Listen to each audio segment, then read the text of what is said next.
ఓం శ్రీ గురుభ్యో నమ. వాగర్ధావ సంప్రోక్తో వాగర్ధ ప్రతిపత్తే జగతో పితరౌ వందే పార్వతీ పరమేశ్వరౌ. వ్యాసాయ విష్ణురూపాయ వ్యాసరూపాయ విష్ణవే నమో వై బ్రహ్మనిధే వాసిష్ఠాయ నమో నమ. గురు బ్రహ్మ గురు విష్ణు గురుదేవో మహేశ్వర గురు సాక్షాత్ పరబ్రహ్మ తస్మై శ్రీ గురవే నమ. ఓం శ్రీమాత్రే నమ. పంచగ్రహ కూటమి అంటే 5 గ్రహాలు కుంభరాశిలో సంచారం చేయడాన్ని పంచగ్రహ కూటమి అంటారు. అంటే 5 గ్రహాలు అంటే ఏ రాశిలో అయినా కూడా మనకు 5 గ్రహాలు కలిస్తే దాన్ని పంచగ్రహ కూటమి అంటారు. అలానే మనకి షష్టగ్రహ కూటమి, చాతుర్గ్రహ కూటములు చాలా వస్తూ ఉంటుంటాయి. అయితే ఇప్పుడు ప్రజెంట్ ఫిబ్రవరి 24వ తారీఖు నుంచి మార్చి 1వ తారీఖు వరకు కూడా రవి, బుధ, శుక్రుడు, కుజుడు, రాహు గ్రహాలు కలయిక వల్ల కుంభరాశిలో సంచారం చేయటం వల్ల పంచగ్రహ కూటమి అనేది ఏర్పడింది.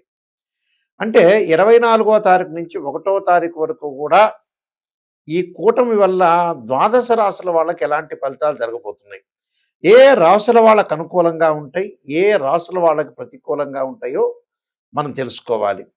ప్రధానంగా అనుకూలమైన రాశులు ఏంటివి? అనుకూలమైన రాశుల్లో ముఖ్యంగా మేషరాశి, కన్యారాశి, వృశ్చిక రాశి, ధనస్సు రాశి, మకర రాశి వాళ్ళకి అనుకూలమైన ఫలితాలు కలగటం. ఇవి కేవలం ఈ ఫలితం అనేది 15 రోజుల పాటే ఉంటుంది. పక్షం రోజులు అంటారు. అంటే మనం భయభ్రాంతులు చెందాల్సిన పని లేదు.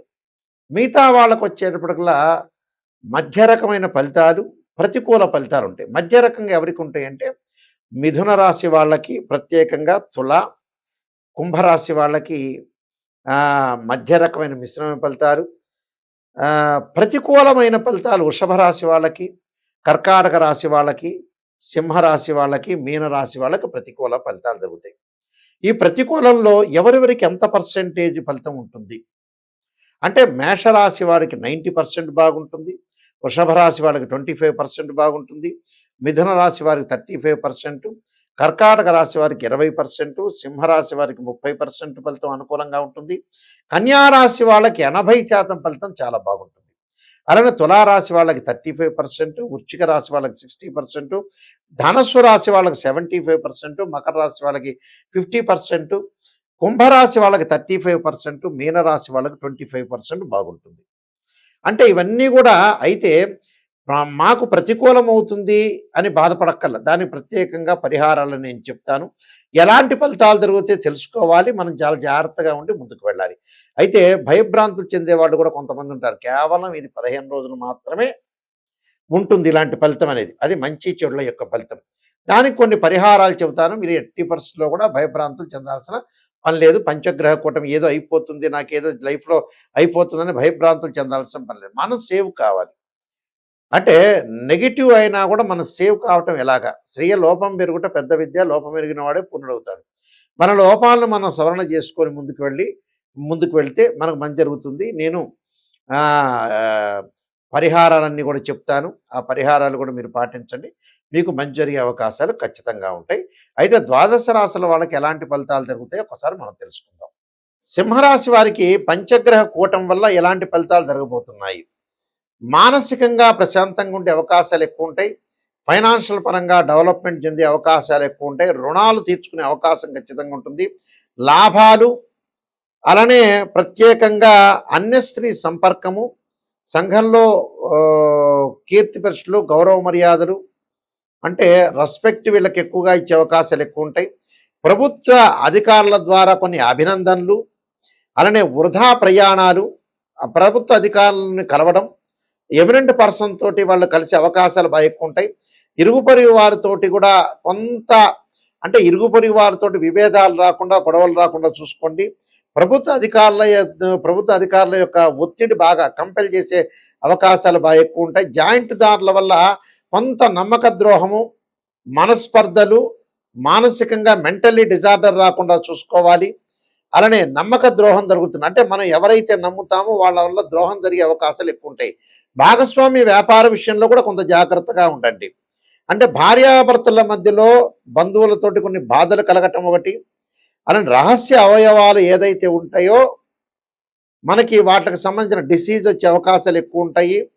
అలానే వ్యాధులు, అధిక కోపము, ఆటంకాలు కలగకుండా చూసుకోవాలి. ఉదర సంబంధమైన వ్యాధులు, అబ్డోమెన్ సంబంధించినవి, అంటే మేల్ ఆర్ ఫిమేల్ అబ్డోమెన్ సంబంధించిన విషయాలు జాగ్రత్త ఉండటం ఒకటి, స్కిన్ ఎలర్జీ ఒకటి, అనారోగ్యము, భూ వివాదాలు, వారసత్వ భూముల విషయంలో కూడా వివాదాలు రాకుండా చూసుకోండి. అంటే భూమికి సంబంధించిన విషయాలు, అంటే రియల్ ఎస్టేట్ కానీ కన్స్ట్రక్షన్ కానీ ఇలాంటి విషయాల్లో కొద్దిగా జాగ్రత్తగా ఉండి ముందుకు వెళ్ళాలి. పిత్రార్జిత విషయంలో కూడా కొంత జాగ్రత్త ఉండండి. అన్నదమ్ముల మధ్యలో డిస్ప్యూట్స్ రాకుండా చూసుకొని ముందుకెళ్తే మీకు మంచి జరిగే అవకాశం ఉంటుంది. తప్పకుండా మీకు 30% అనుకూలంగా ఉంటుంది.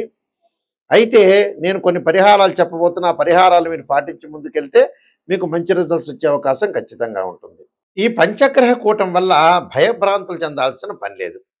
మంచి చెడుల యొక్క మిశ్రమం జరుగుతున్నప్పుడు మనం భయభ్రాంతులు చెందాల్సిన పని లేదు. కొన్ని పరిహారాలు చక్కగా చేసుకోవచ్చు.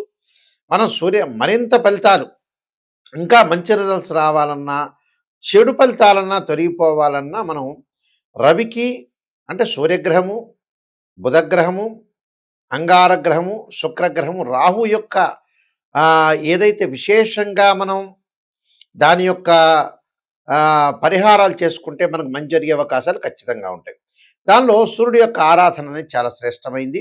సూర్యుడి యొక్క ఆరాధనలో సూర్యగ్రహం మనకి ఇంకా బాగుండాలన్నా, ఇంకా మంచి చేయాలన్నా కూడా చెడు ఫలితం రాకుండా ఉండటానికి సూర్యుడి యొక్క ఆరాధన చేయాలంటే ఖచ్చితంగా సూర్యగాయత్రి మంత్రం అనేది ఒకటి ఉంటుంది. అంటే ఆదివారం సూర్యగాయత్రి మంత్రం చదువుకోవాలి. ఈ 15 రోజుల పాటు కూడా 1వ తారీఖు వరకు పంచగ్రహ కూటం ఉన్న ఇంకో పైన కూడా ఇంకొక వారం పాటు ప్రతిరోజు కూడా సూర్యుడి యొక్క మంత్రము, అంగారకుడి యొక్క మంత్రము, శుక్రుడి యొక్క మంత్రము, బుధగ్రహ మంత్రం, రాహుగ్రహ మంత్రం చదువుకుంటే చాలు. అవి ఎన్నిసార్లు? ఒక 5 సార్లు చదువుకున్నా సరిపోతుంది. వాళ్ళు ఉదయం పూట కుదరని వాళ్ళు సాయంత్రం పూట చదువుకోవచ్చు. సూర్యుడి యొక్క ఆరాధనలో ముఖ్యంగా ఆదిత్యాయ విద్మహే సహస్రకిరణాయ ధీమహే తన్నో సూర్య ప్రచోదయాత్ అనే మంత్రాన్ని, అంటే సూర్యగాయత్రి మంత్రం అంటారు. అంగారకుడి యొక్క ప్రభావం ఉందంటే అంగారకాయ విద్మహే శక్తి హస్తాయ ధీమహే తన్నో భౌమ ప్రచోదయాత్ అనే మంత్రాన్ని, అలానే బుధుడు బాగలేదంటే నారాయణాయ విద్మహే వాసుదేవాయ ధీమహే తన్నో విష్ణు ప్రచోదయాత్ అనే మంత్రాన్ని, బుధగ్రహం బాగలేని వాళ్ళు, కొద్దిగా వ్యాపారపరంగా అనుకూలంగా ఉండాలనుకునే వ్యక్తులందరూ కూడా బుధగ్రహం యొక్క అనుకూలత ఉంటే మనకు మంచి జరుగుతుంది. దాంతోపాటు ప్రత్యేకంగా రాహు అర్ధకాయ మహావీరం చంద్రాదిత్య విమర్ధనం సింహకాగర్భ సంభూతం తం రాహుం ప్రణమామ్యం అనే మంత్రాన్ని చక్కగా చదువుకోవచ్చు. అలానే శుక్రుడి యొక్క దోషం పోవాలి, శుక్రుడు అనుకూలంగా ఉండాలి అని అంటే ఖచ్చితంగా ఓం శుక్రాయ నమః అనే మంత్రం కానీ, మహాకాళి, మహాలక్ష్మి, మహాసరస్వతి మంత్రాన్ని చదువుకోవటం కూడా చాలా మంచిది.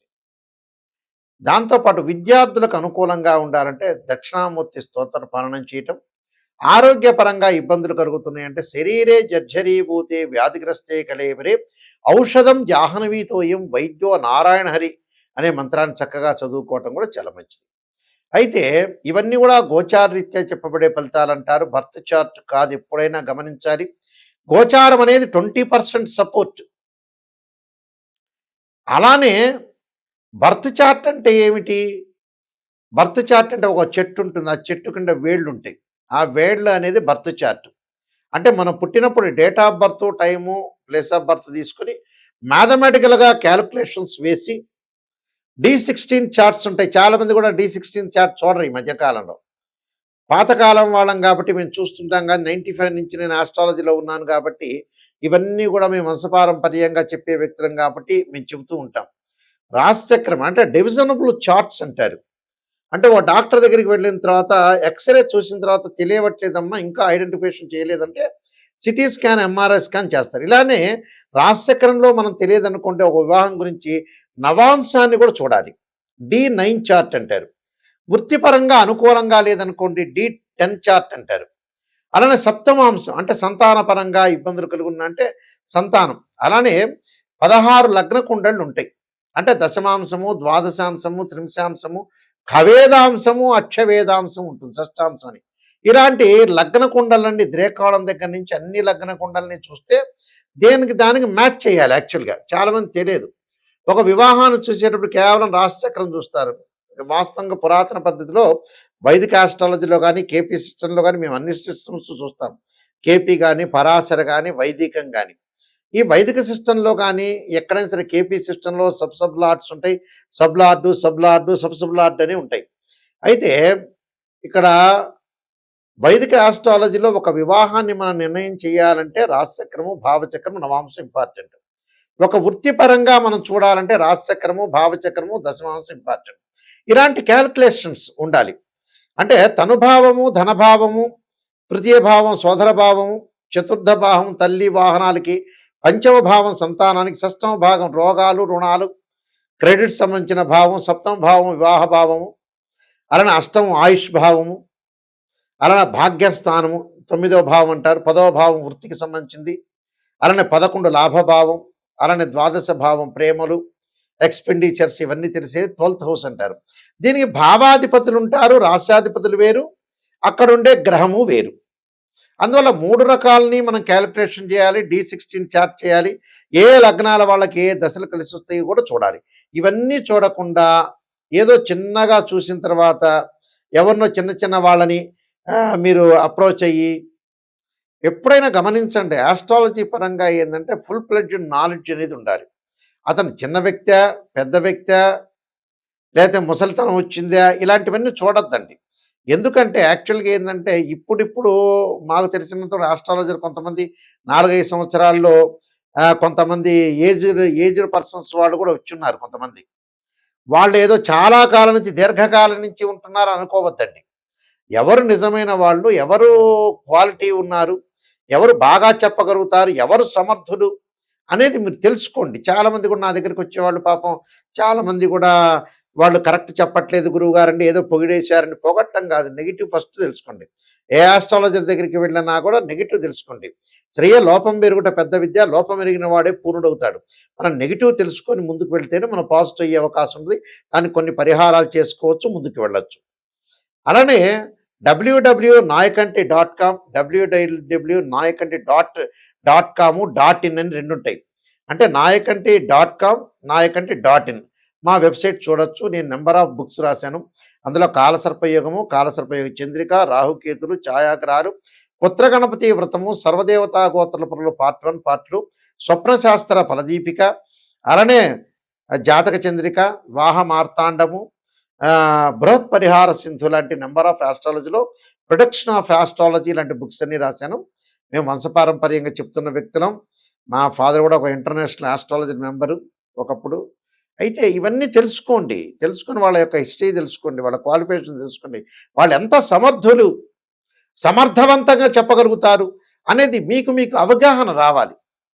ఎప్పుడు కూడా గోచారం కంటే బర్త్ చార్ట్ చాలా మోస్ట్ ఇంపార్టెంట్. వాళ్ళకి సబ్జెక్ట్ ఉందా లేదా తెలుసుకోండి. చాలామందికి గుడ్డిగా ఎవరిని పడితే వాళ్ళని నమ్మి తర్వాత అంతా అయిపోయిన తర్వాత మాలాంటి పెద్దవాళ్ళ దగ్గరికి వస్తుంటారు. చివరికి మేమేం చెప్పలేకపోతాం. ఎందుకంటే చివరి దశలో 70 ఏళ్ళు కాగానే ఏ వృత్తి చేయాలి నాయకంటి గారంటే ఏం చెప్పగలుగుతాం? 45 ఏళ్ళు రాగానే వివాహపరంగా మాకు కాలేదంటే ఏం చెప్పగలుగుతారు? అందువల్ల మన నిజం అనేది మన చేతుల్లోనే ఉంటుంది. లైఫ్ అనేది 80% మన చేతుల్లోనే ఉంటుంది. మనమే మంచి చేసుకోవాలా, చెడు చేసుకోవాలా, మంచి ఆస్ట్రాలజర్ని అప్రోచ్ అయ్యి మీరు మంచి ఫలితాలు తెలుసుకోవాలి. మా దగ్గరికి ఎవరైనా సరే నా దగ్గరికి ఫోన్ చేయదలుచుకుంటే నిజాన్ని తెలుసుకునే వాళ్ళు మాత్రమే ఫోన్ చేయండి. అబద్ధం అయితే మీ డబ్బులు దండగా. మీరు పక్కన వాళ్ళకి ఇవ్వండి, మిమ్మల్ని పొగుడుతారు. ఈ విషయాలు నిజం తెలుసుకోండి. లైఫ్ అనేది నిజం తెలుసుకుంటేనే మంచిది. అసలు మనుషులు ఎందుకు చెడిపోతున్నారు తెలుసా అండి మీకు?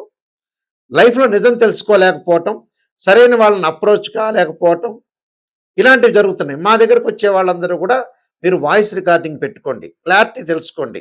ఒకసారి నేను చెప్పింది గుర్తు లేకపోయినా రెండోసారి రిపీట్గా మీరు తెలుసుకోవచ్చు. తెలుసుకొని ముందుకెళ్తే నిజం తెలుసుకునే వాళ్ళు మాత్రం తప్పకుండా మీరు ఫోన్ చేయండి. మా స్క్రీన్ మీద పడుతున్న స్క్రోలింగ్ నెంబర్స్ కొన్ని ఉన్నాయి. ఆ నెంబర్స్ డైరెక్ట్ నా దగ్గరికి వస్తే మీరేం ప్రాబ్లం లేదు. మీరు అన్నీ తెలుసుకొని ముందుకు వెళ్ళండి. మీ అందరికీ కూడా భయభ్రాంతులు చెందొద్దండి. పంచగ్రహ కూటమి మీకు అందరికీ కూడా మంచి జరగాలని ఆశిస్తూ సర్వే జనా సుఖినో భవంతు.